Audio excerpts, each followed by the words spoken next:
Hey YouTube, I wanted to review a knife for you. It's been heavily reviewed on YouTube, and I have to say I picked one up a while ago for one of my kids as a first knife, and from my point of view, I think it's got a lot of good qualities, but it's got a lot of bad qualities, and I'd have to say overall it's hard to justify the price for this knife in my opinion. So here it is. It's a SOG Flash 1 straight edge. This knife retails, the MSRP is $59 for this thing. I'll spare you the drama of an unboxing. It's got some SOG propaganda in here and living on the edge, that kind of stuff. I'm certainly not trying to badmouth their products. I just think some of the reviews of this knife have given somewhat false impressions. So let's go through the knife specs, some of the qualities of it. It's got a SOG Assisted opening, real fast, SAT, Sog Assisted Technology. The knife is, the blade length is 2.5. The overall length of the knife is 5.75. The weight is 1.3 ounces, so it's super light. It's a straight edge, AUS-8 steel, Rockwell hardness 57 to 58. The handle's Zytel. There's no liners in this. I think that's the problem with this knife. It's a satin finish, and there's no sheath. There's a clip on it, and in my opinion there's some problems with the clip as well.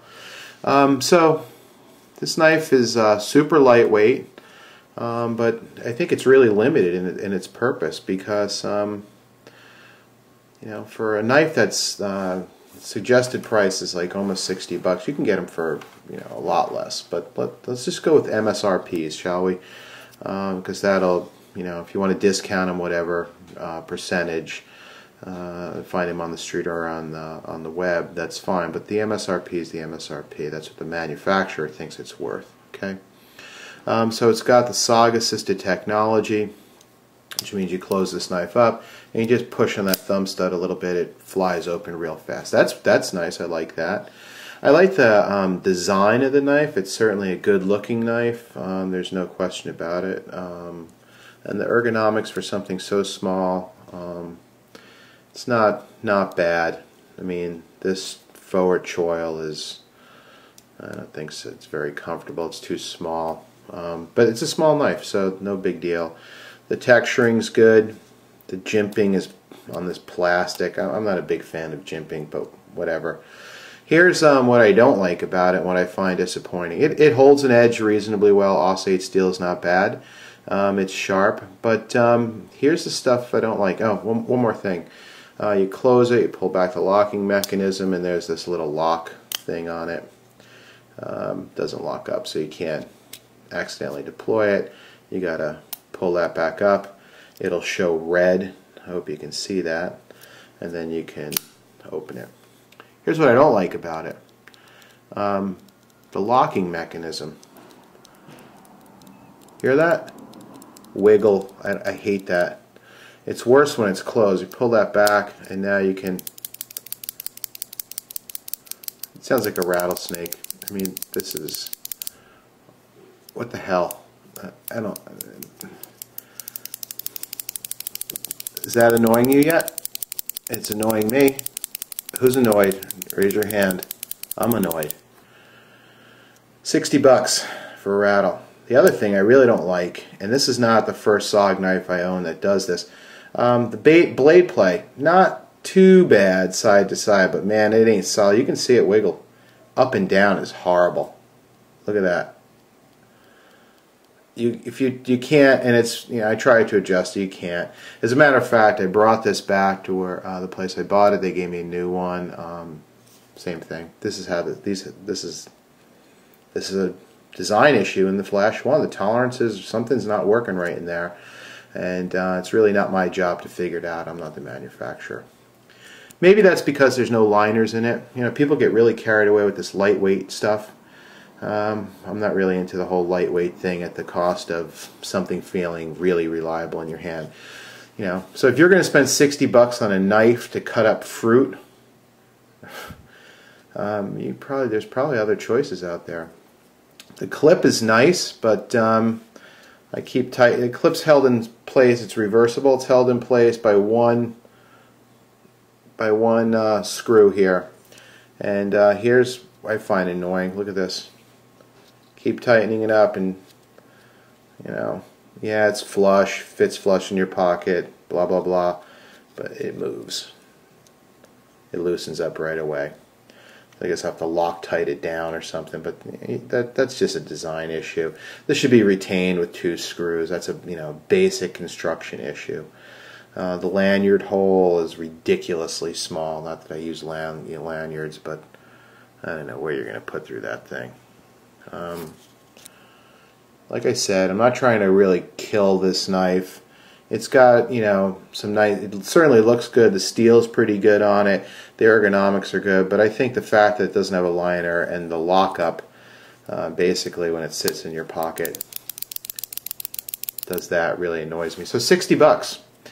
It's sharp. I'm not going to take you through a sharpness test. That you can sharpen the hell out of this thing.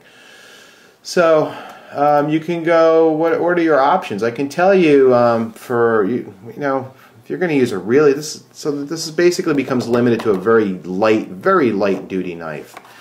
And I don't know. I just don't see it. I think there's some design flaws in this knife. It's been getting rave reviews, and people have been talking about the negatives. I think you should. It's not particularly sturdy at all. It's super light duty use only. I think this can easily be snapped. I'm not going to snap my knife for you, but I'd like to see somebody else do it. So here's an alternative, just real quick, and I'll show you a knife. Here's a Gerber SB 2.5 fine edge.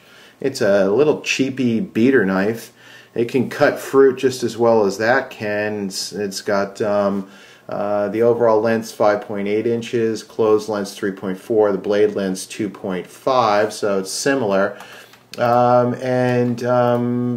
what's different is that it's got aluminum scales on it. They're skeletonized somewhat. Flow-through design. This is not flow-through, so cleaning this thing is a pain. And it's got stainless liners. And a high carbon stainless steel blade. I don't know what it is. Gerber doesn't tell you what it is. 1.6 versus 1.3 ounces.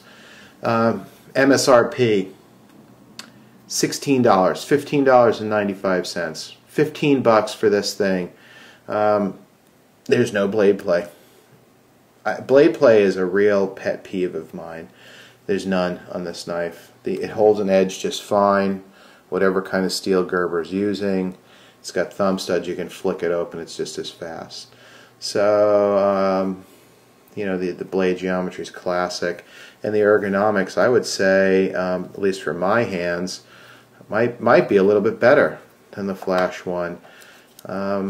Because I just think the way these choils are cut out doesn't really make a lot of sense.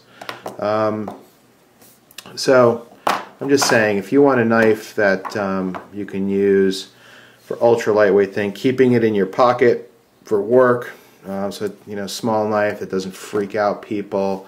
I seriously would consider alternates to the SOG Flash 1. I don't think you're getting a good value in that knife because of these issues of this incredible blade play. Look, it's just wiggling like crazy, and the fact that this locking mechanism is really a bummer. Thanks for watching. I'd love to hear your comments. A lot of people really think very highly of the SOG Flash 1. I'm disappointed in it. Let me know why you think highly of it. Thanks for watching.